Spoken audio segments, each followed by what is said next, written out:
Blessings, welcome in.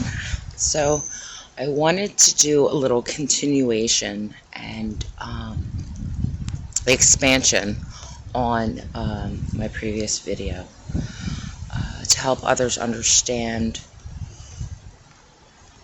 my thought process, my beliefs, what has brought me to where I am now, the things that Spirit has shown me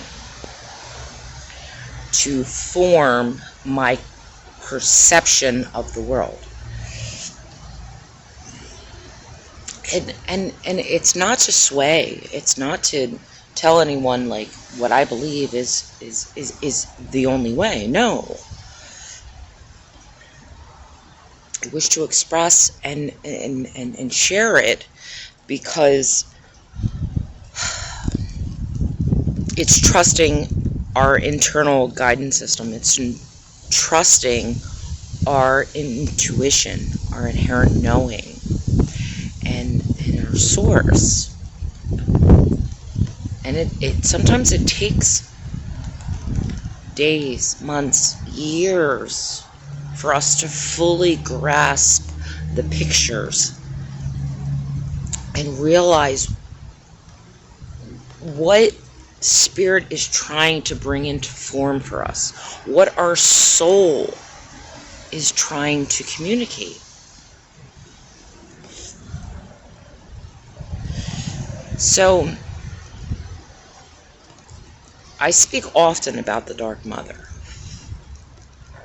And it's not that I have an aversion to what is perceived as the Light Mother.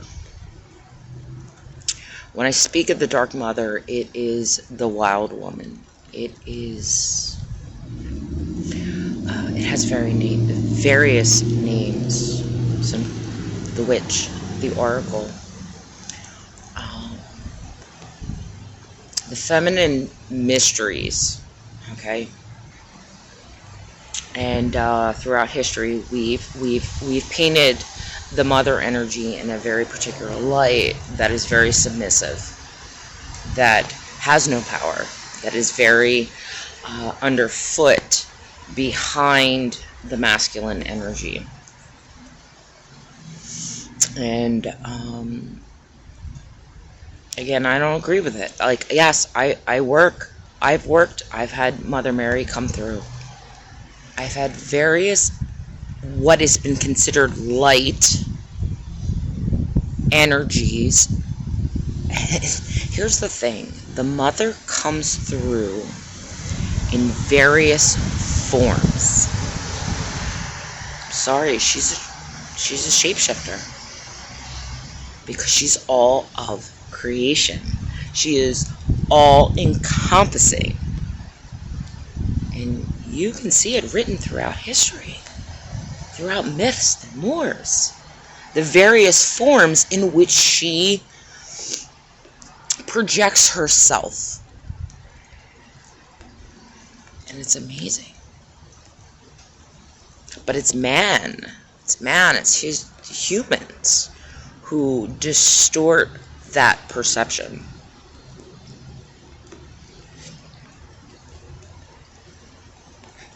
Oh well. So anyway, I want to share a little experience I had. I think it was back in 2019, and I had a pretty profound spiritual experience. And I made a video after it happened, and I was a hot mess. But in hindsight, looking back, I can see it as I received a monadic download within that moment.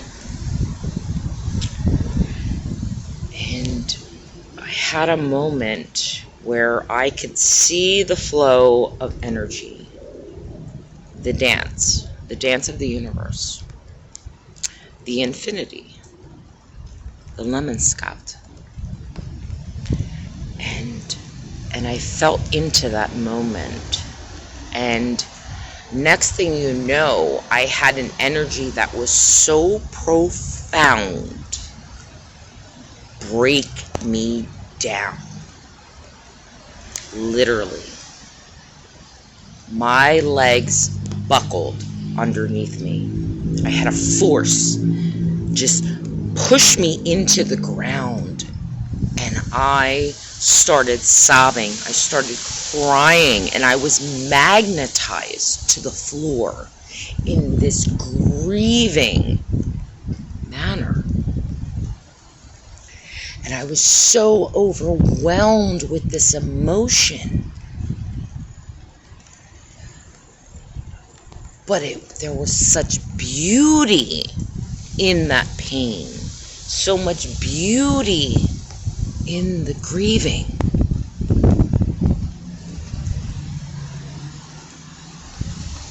And my legs buckled, and I fell to the ground, and I just got magnetized to the floor. And I just allowed it. I just allowed the energy to flow through me. And I recall flipping on my back, and when I came to,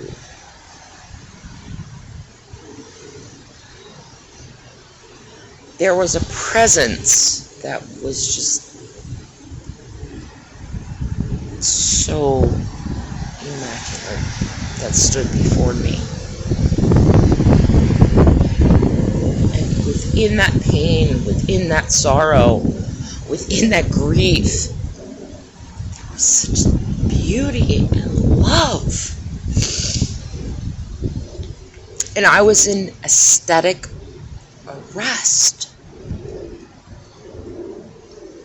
And I didn't have words. I didn't know how to communicate. I just felt so humbled within that moment to be in the in the presence of such grace. And I was shown, and this all happened like just mere minutes, but it felt like a lifetime.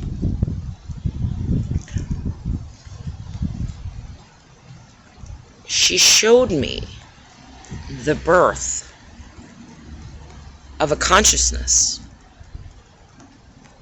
and the pain and the suffering it endured in order to birth this beautiful life. And I watched this life be birthed.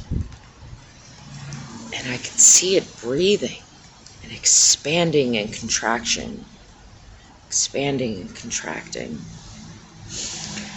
And I was just mesmerized, and I felt so blessed in that moment to see consciousness be birthed and expand within a moment.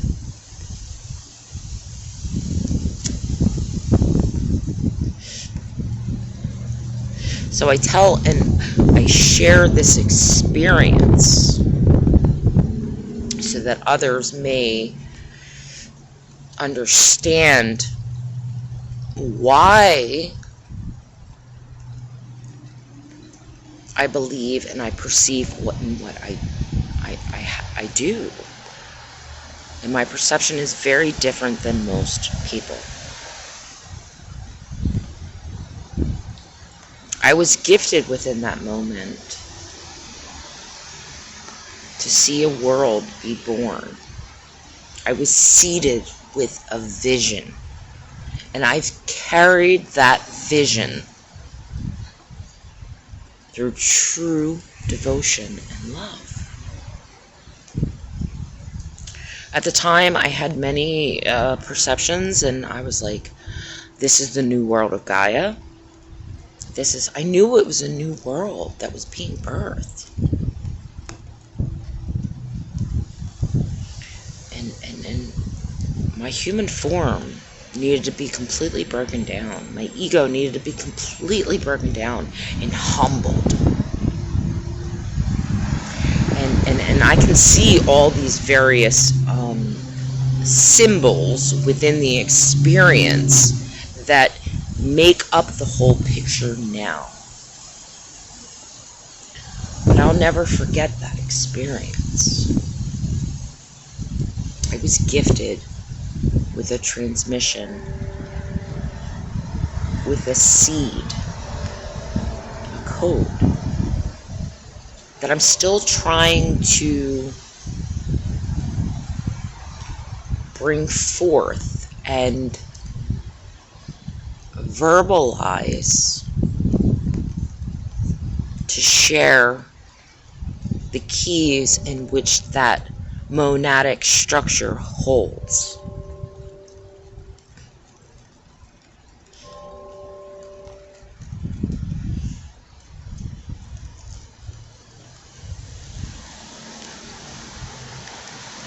I found within this experience, since I started becoming vocal and going live, I've been met with a lot of resistance.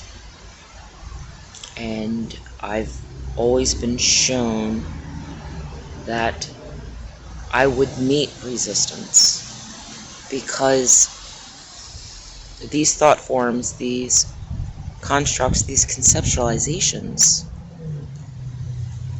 are very foreign to this world.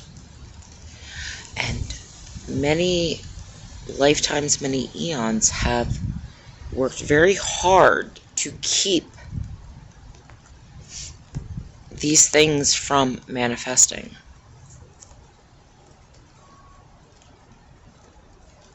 And we're in a new space, we're in a new time, we're on new pathways. And I hold that seed and I hold that vision and continue to carry it, because it was such an honor to be blessed with such an experience. And it's funny, at the time I just thought I was doing what I do, being a psychopomp, and I was helping a soul transition and crossover. And now I recognize more and more that my gift is helping souls transition and cross over, but it's to help them return home, to help them remember what home actually is. And it's returning back to the womb of creation. And it's such a beautiful place to reside in.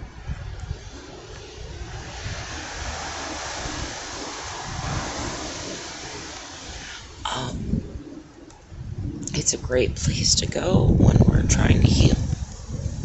It's a great place to go when we want to create. And that's all she's ever wanted, was us to remember. We can always come home, but we have to recognize that home resides within. It's not out there. It's here. You can always come home into this complex right here. And we've seen it designed and constructed through various metaphors, various analogies, symbols, and things like that. You have to find what works for you, what resonates for you, what makes sense for you, and what brings you back to that space.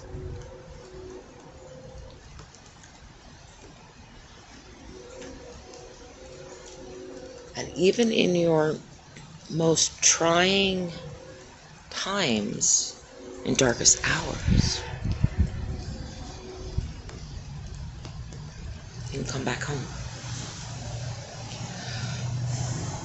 And she will hold you, because you have that vessel. You have that chalice, that holy grail within.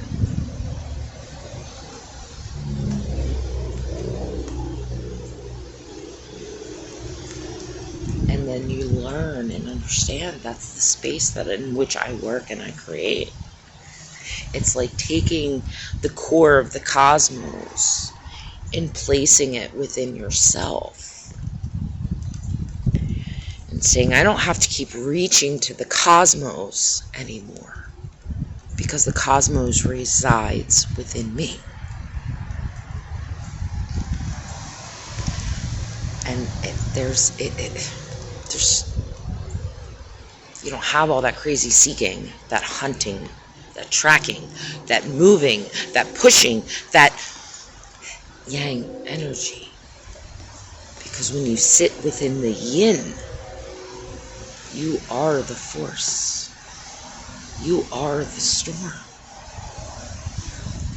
You are the gravity, which automatically magnetizes and draws into your experience in order to create. And we all have the ability to do that. So, alright, it's cold. I'm going in. I love you all. Thank you for sharing this journey with me and listening to my ramblings. I appreciate you all. And I send you all off with much love and many blessings as you return home. Take care.